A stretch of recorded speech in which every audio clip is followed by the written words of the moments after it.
பெரம்பூரை விஜய் சாருக்கு முன்னாலேயே பாரி செலக்ட் பண்ணிட்டாப்ல. அதுலேயும் குறிப்பாக தமிழ் சினிமாங்கிறது மிகப்பெரிய ஆயுதம். இன்றைக்கும் நாம் சிஎம்ஐ சினிமாவிலேருந்து தான் செலக்ட் பண்ணிகிட்டு இருக்கோம்.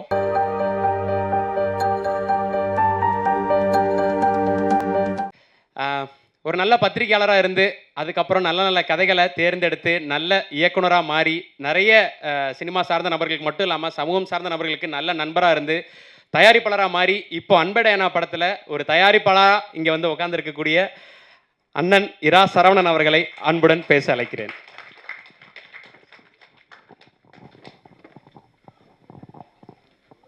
எல்லாருக்கும் வணக்கம்.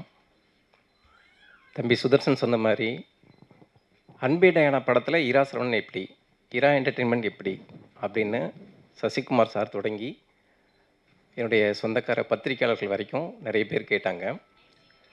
நியாயமாக நானுமே யுவராஜ் சார் தான் கேட்டேன்.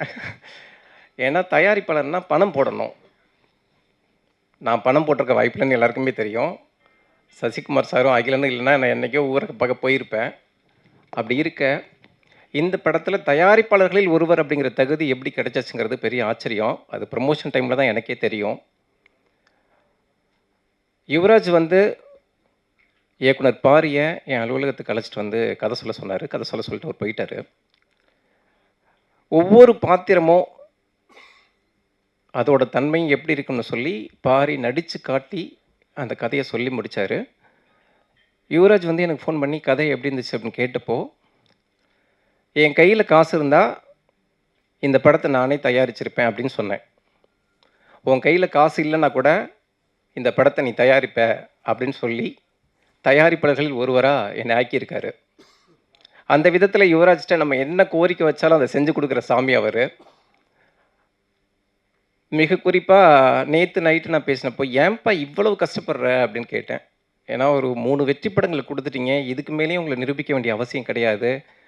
நைட்டு 2 மணிக்கு உட்காந்து போஸ்டர் எங்கெங்கெல்லாம் ஒட்டியிருக்கோம், பேனர் எங்கெங்கே வச்சுருக்கோம், ஏன் பார்க்குறீங்க கேட்டப்போ, பாரி இந்த முதல் படத்துக்கு இந்த மாதிரியெல்லாம் நல்ல ப்ரொமோஷன் இருந்தால் நல்லா இருந்திருக்கும்னு சொன்னாப்ல சார் அப்படின்னாரு. வேறு எந்த பதிலும் சொல்லலை. ஒரு இயக்குனருடைய கனவுக்காக இந்தளவுக்கு ஆத்மார்த்தமாக உழைக்கிற ஒரு தயாரிப்பாளர் கிடைக்கிறது பெரிய விஷயம். யுவராஜ் வந்து தயாரிப்பாளர்களில் ஒருவர் அப்படின்னு சொல்லி இரா சரவணன் பேரை சேர்த்ததில் பெரிய ஆச்சரியம் இல்லை. ஆனால் அதுக்கு இன்னொரு தயாரிப்பாளர் ஒத்துக்கிட்டது மிகப்பெரிய விஷயம். அவங்க சொன்ன மாதிரி சினிமாங்கிறது மிகப்பெரிய கருவி, மிகப்பெரிய ஆயுதம். அதுலேயும் குறிப்பாக தமிழ் சினிமாங்கிறது மிகப்பெரிய ஆயுதம். இன்றைக்கும் நாம் சிஎம்ஐ சினிமாவிலேருந்து தான் செலக்ட் பண்ணிகிட்டு இருக்கோம். அதனால் மேம் நீங்கள் நடத்துகிற ஐஏஎஸ் அகாடமிக்கு நிகரானது தான் சினிமா தயாரிப்போம். அதுலேயும் இந்த மாதிரி தங்கமான தயாரிப்புகள் கிடைக்கிறது ரொம்ப கஷ்டம். பணத்தை போட்டாங்க, படத்தை பார்த்தாங்க, இடையில எந்த இடையூறும் இல்லை, எந்த தலையீடும் இல்லை. அதனால் நீங்கள் நிறைய படங்கள் பண்ணணும். உங்கள் வரவு பொன் வரவாக மாறட்டும். இந்த நல்ல நிகழ்வுக்கு, அன்பே டயானாங்கிற நல்ல படத்தோட நிகழ்வுக்கு நல்ல விருந்தினர்கள் 2 பேரை கூப்பிடலாம் அப்படின்னு தோணுனப்போ, விருந்தினர்கள் கோடி பேர் இருக்காங்க, ஆனால் நல்ல விருந்தினர்கள் குறைவான ஆட்கள் தான் இருக்காங்க. அதுவும் குறிப்பாக தமிழ் சினிமாவில் இருக்கிற மிக நல்லவர்கள் அப்படின்னா சசிகுமார் சார் பேரை, சமுத்திரக்கனி சார் பேரை தவிர்க்கவே முடியாது. அதுவும் எங்கள் இல்லத்தில் ஒருவர் மாதிரி சசிகுமார் சார். யுவராஜ் சார்கிட்ட சொன்னேன், இந்த மாதிரி சசிகுமார் சார், சமுத்திரக்கனி சார் 2 பேர் என் சைடில் அப்படின்னேன். 2 பேர் தான் சார் படத்தோட மொத்த சைடில் அப்படின்னாப்புல. ஹைதராபாத்தில் இந்த கனி சாருக்கு நேற்று ஃபோன் பண்ணேன். இந்த படத்தில் அவருடைய பார்ட்னு எதுவுமே இல்லை. ஆனால் இன்னொரு படத்துக்காக விமானம் பிடிச்சி ஓடி வர்ற ஒரு வேகம் இருக்குல்ல, அது வந்து வேறு யாருக்கும் இருக்குமான்னு எனக்கு தெரியல. அதுவும் இன்னொரு படத்தை கைதூக்கி விட, இன்னொரு படத்தை கொண்டாட வைக்க, தன்னோட மொத்த வேலைகளையும் விட்டுட்டு வந்த அந்த 2 பேருக்கும் ரொம்ப ரொம்ப நன்றி. பாரி இந்த படத்துக்கு அப்புறம் நீங்கள் பிடிக்க முடியாத அளவுக்கான ஹீரோவாக இருப்பீங்க. அப்பேற்பட்ட உழைப்பை போட்டிருக்கீங்க, அப்பேற்பட்ட ரசனையாக அந்த படத்தை நீங்கள் பண்ணியிருக்கீங்க. நீங்கள் நினச்ச கனவுகள் யாவும் ஈடேறி டேட் கொடுக்க முடியாத அளவுக்கு பிஸியாக இருப்பீங்க பாரி. அதுலேயும் மிக குறிப்பாக ஹீரோயின் பற்றி நான் பேசியே ஆகணும். ஏன்னா கதையை கேட்டதுக்கப்புறம் யார் அந்த கேரக்டர் பண்ண போகிறது யார் அப்படின்னு கேட்டேன். நான் மறைக்காமல் சொல்கிறேன், உங்கள் ஃபோட்டோ ஒரு காமிச்சப்போ எனக்கு அவ்வளோ திருப்தி இல்லை, தப்பாக எடுத்துக்காதீங்க. ஆனால் படம் பார்த்தப்போ பொலிர்னு நீங்கள் என்னை அரைஞ்ச மாதிரி இருந்துச்சு. என்னையாடா குறைச்சி எடை போட்ட அப்படிங்கிற மாதிரி பிரமாதமாக இருந்துச்சு. சின்ன சின்ன விஷயங்களில் அவங்க பண்ணியிருக்கிறது, அதே மாதிரி ஹாக்கி ஸ்டிக்கு எடுத்து அவங்க கிளம்புறப்பெல்லாம் நான் எந்திரிச்சுன்னு கை தட்டினேன். அப்பேற்பட்ட விதமாக இருந்துச்சு. இந்த படத்தில் நடித்த எல்லாருமே மிகச்சிறப்பாக பண்ணியிருக்காங்க. குறிப்பாக ரோஜா மேம் இன்னைக்கு தமிழ்நாட்டில் இருக்கிற 80% பெண்கள் எப்பேற்பட்ட கஷ்டங்களை தாங்கிட்டு அந்த குடும்பத்தை ஒரு வேரா நின்று காப்பாற்றுறாங்க அப்படிங்கிறத இதை விட சொல்லவே முடியாது. நான் பாரிட்ட ஒரு விஷயம் சொன்னேன். பாரி இனி உங்கள் படங்களில் எதுலேயுமே சேத்தன் சாரை தவிர்த்துட்டு நீங்கள் படமே பண்ண முடியாது அப்படின்னு சொன்னேன் பாரிட்ட. அப்பேற்பட்ட அளவுக்கு பிரமாதம். சேத்தன் சார் வர்ற ஒவ்வொரு சீனும் தெரிக்கும். கனி சார் சொன்ன மாதிரி நமக்கான வெற்றி எப்படி அமையுதுங்கிறது இல்லை, கடைசி ஓவரில் விளையாடுறவர் தான் மிகப்பெரிய கவனத்தை திருப்புவார். அதனால் இனிதான் சார் உங்கள் பொற்காலம் இன்னும் பெருசாக ஆரம்பிக்குது. படத்தில் நடித்த அத்தனை பேருக்கும் கோபி சார் அப்படிலாம் பார்த்தோன்னா இது வரைக்கும் அவர் பரிதாபங்கள் கோபி, இனி கொண்டாட்ட கோபி, அந்த அளவுக்கு அதாவது படத்தின் மொத்தத்தையும் தன் பக்கம் திருப்புற அளவுக்கு பண்ணியிருக்கிறாரு. தம்பி சுதர்சன் தொடங்கி இந்த படத்தில் யார் பேரும் குறிப்பிட மறந்துடுவேன். ஏன்னா அத்தனை கதாபாத்திரம் ஒரு குட்டி குழந்தை வரைக்கும் அவ்வளோ பிரமாதமாக அவ்வளோ அற்புதமாக நடிச்சிருக்கிறாங்க. குறிப்பாக பாடல்கள், இசை, எழுதியவங்க. அந்த நேற்று நைட்டு வந்து ஒரு சாங் காமிச்சார். இது வந்து ரோலிங் டைட்டில் இப்போ இந்த சாங் சார் அப்படின்னாரு. படம் பார்த்துட்டு போகிற ஒவ்வொருத்தர் கையிலையும் ஒரு பூச்செண்டை கொடுத்துட்டு போகிற மாதிரி இருக்கும். அப்பேற்பட்ட பாட்டு. $1 மில்லியன் கம்பெனி அப்படின்னாலே அந்த படத்தோட பாடல்களுக்கு கேரண்டி சொல்லலாம்.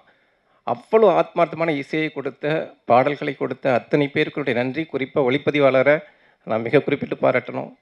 உள்ளதை வச்சு நல்லது பண்ணுறதில் பின்னிட்டிங்க சார். ரொம்ப அற்புதமாக இருக்குது. கலை இயக்குனர், காரியக்காரர். ஆமாம். பெரம்பூரை விஜய் சாருக்கு முன்னாலேயே பாரி செலக்ட் பண்ணிட்டாப்புல. நம்ம எல்லாரும் சுற்றி பார்க்குற சுற்றுலாத்தலமாகவே பெரம்பூர் மாறிடும். அப்பேற்பட்ட அந்த கண்ணில் ஒத்திக்கிற அளவுக்கு பெரம்பூரை காட்டியிருக்கிறாங்க. மொத்த படக்குழுவுக்கு என்னுடைய அன்பான முத்தங்கள். இப்பேற்பட்ட படத்தில் என் பேரை இணைச்சது எனக்கு வாழ்நாள் பெருமை. குறிப்பாக என் பசங்க கேட்டுகிட்டே இருப்பாங்க, சார் எப்போ தான்ப்பா கமர்ஷியல் படம் பண்ணுவீங்க? என் பையன் சஞ்சனா 2 பேருமே கேட்பாங்க. ஒரு கமர்ஷியல் படத்தை டைரக்ட் பண்ணலைன்னா கூட ஒரு கமர்ஷியல் படத்தை தயாரிப்பில் நான் ஒருத்தனாக இருந்திருக்கேன் அப்படிங்கிறது ரொம்ப ரொம்ப சந்தோஷமாக இருக்குது. Good night, lover, tourist family 3 வரலாற்று வெற்றி படங்களை, கவனத்தை திருப்பக்கூடிய படங்களை, மிக முக்கியமான படங்களை யுவராஜ் கொடுத்துட்டாரு. மறுபடி அவர் தன்னை நிரூபிக்க வேண்டிய அவசியமே இல்லை. ஆனாலும் அன்பே டயானா அவருக்கு மிகப்பெரிய வெற்றியை தரணும், மிகப்பெரிய கொண்டாட்டத்தை கொடுக்கணும்னு நான் ரொம்ப ப்ரே பண்ணேன். ஏன் அப்படின்னா, நான் இதை கொஞ்சம் பேசலாம்னு நினைக்கிறேன்.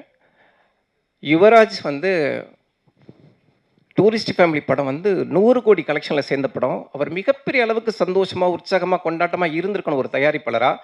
ஆனால் அந்த சூழல் அவருக்கு இல்லை. சில பேர்கிட்ட பேசினப்போ அவங்க சொன்னது, சார் யுவராஜ் இனி தனி மரம் அப்படின்னாங்க. அவங்களுக்குள்ள என்ன பிரச்சனை, என்ன மாறுபட்ட கருத்துக்கள், அதெல்லாம் எதுவும் எனக்கு தெரியாது. ஆனால் யுவராஜோட நான் அதுக்கப்புறம் தான் ரொம்ப நெருங்கி பழகினேன். அதாவது விதைக்க தெரிஞ்ச மரம், விதைகளை பரப்ப தெரிஞ்ச மரம், விழுதுகளை வலுவாக ஊன்ற தெரிஞ்ச எந்த மரமும் தனி மரம் ஆகாது. அவர்கிட்ட இருந்த டீம் பிரிஞ்சு போயிருக்கலாம். ஆனால் அடுத்து அதை விட வலுவான டீமை ஜாசன் உள்ளிட்ட லட்டு ஆட்களை செலக்ட் பண்ணி, யார் என்னை விட்டு போனாலும் இன்னொரு காடா, இன்னொரு வனமாக எனக்கு மாற தெரியுங்கிறத அன்பே டயானா வெற்றி மூலமாக நிரூபிச்சிருக்கீங்க யுவராஜ். பார்க்குறதுக்கு பழகிறதுக்கு மட்டும்தான் நீங்கள் யுவராஜ், படம் பண்ணுறதுல நீங்கள் யுவராஜா. நன்றி, வணக்கம்.